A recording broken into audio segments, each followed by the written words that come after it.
안녕하세요. 7월 23일이죠. 테슬라 2분기 실적 발표가 이제 코앞인데 시장 관심이 정말 뜨겁습니다. 네, 그렇죠. 요즘 테슬라 둘러싼 이야기가 워낙 많으니까요. 경쟁도 심해지고 있고. 맞아요.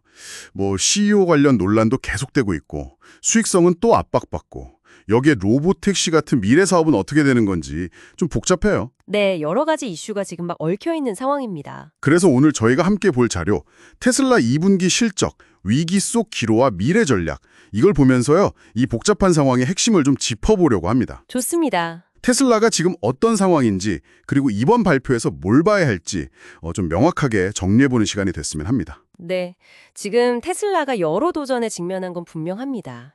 일단 가장 최근 실적인 1분기부터 다시 봐야겠죠. 그때 좀 충격이 있었잖아요. 아, 네. 1분기 실적 쇼크. 네, 매출이 전년보다 9%나 줄었어요. 193억 달러 정도였죠. 그리고 그 핵심인 자동차 마진율이 16.3%까지 떨어졌고요. 16.3%면 많이 내려간 거죠. 네, 상당히요. 주당 순이익, 그러니까 EPS도 시장 예상치보다 거의 30%나 낮게 나왔습니다. 30%나요? 어휴. 결국 그래서 테슬라가 연간 실적 목표치, 그 가이던스라고 하죠. 그걸 아예 발표를 안 했어요. 철회했죠. 아, 가이던스를 철회했다는 건 그만큼 상황이 심상치 않다고 본 거군요. 그렇죠. 무역 정책 변화라든지 거시 환경이 불확실하다, 이런 이유를 들었죠. 그럼 이번 2분기에는 좀 나아질까요? 시장에서는 어떻게 보고 있습니까? 일단 시장 기대치는 나오고 있는데요. 매출은 한 22억 8,700만 달러. 아, 1분기보다는 좀 오르네요. 네, 회복을 기대하는 거죠. 조정 순이익은 한 15억 5천만 달러, 주당 순이익은 0.435달러 정도로 보고 있습니다. 일단 숫자는 좀 회복될 걸로 보는군요. 네, 근데 단순히 이 숫자가 예상치에 맞냐 아니냐 이걸 넘어서요. 계속 떨어지던 그 자동차 마진율 있잖아요. 네네. 그걸 이번에 얼마나 방어해내느냐, 이게 진짜 회복 신호인지 아닌지를 볼 수 있는 중요한 포인트가 될 겁니다. 아, 마진율 방어가 관건이군요.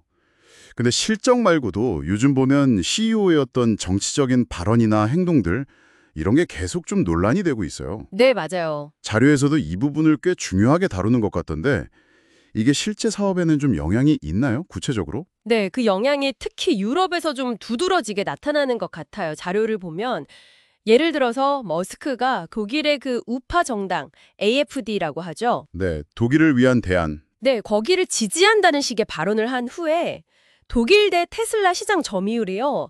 작년 4분기에 4.1%였는데 올해 1분기에는 2.8%로 뚝 떨어졌다는 데이터가 있어요. 4.1%에서 2.8%면 꽤 많이 빠진 건데요. 네, 그렇죠.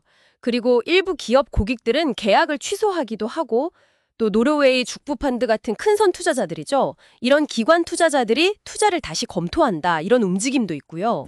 기관 투자자들까지요? 심지어 충전 인프라 관련해서 파트너십을 맺었던 곳들이 그걸 중단하거나 재평가하는 사례도 언급되고 있습니다. 독일 점유율 하락폭이 진짜 크네요.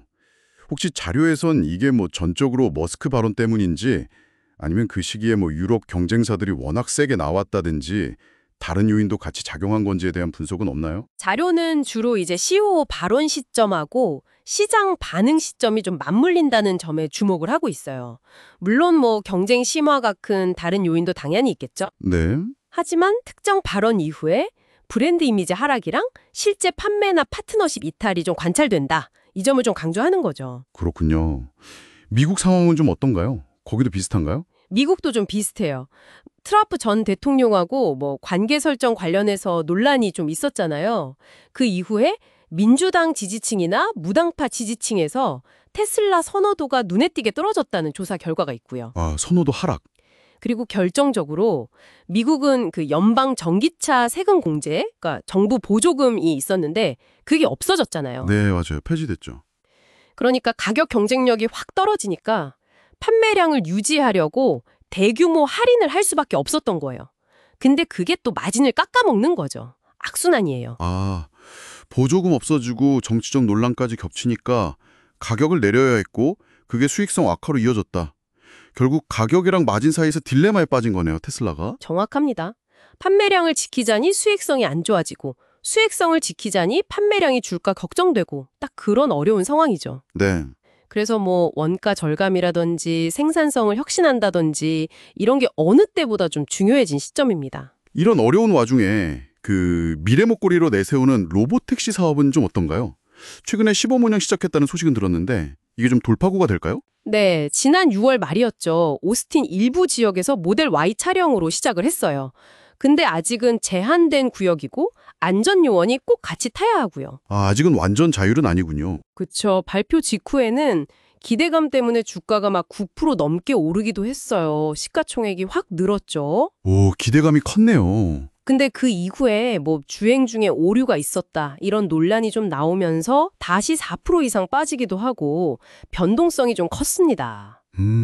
역시 아직은 좀 지켜봐야 하는군요. 네, 이제 막 시작하는 단계니까요. 앞으로 이걸 얼마나 넓은 지역에서 또 얼마나 안전하게 운영할 수 있는지, 이걸 입증하고 실제 상용화까지 갈 수 있느냐가 장기적인 가치를 결정할 핵심 변수겠죠. 그렇군요. 기대랑 우려가 정말 딱 공존하는 상황이네요. 자료에 나온 시장 분석가들 시각도 좀 갈리는 것 같던데요? 맞아요. 꽤 엇갈립니다.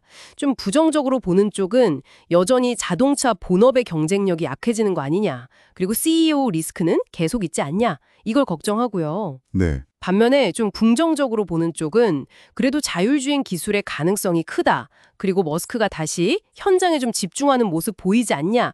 뭐 캐시우드 같은 분들이 그렇죠. 이런 걸 보면서 장기적으로는 회복할 거다. 이렇게 기대하는 거죠.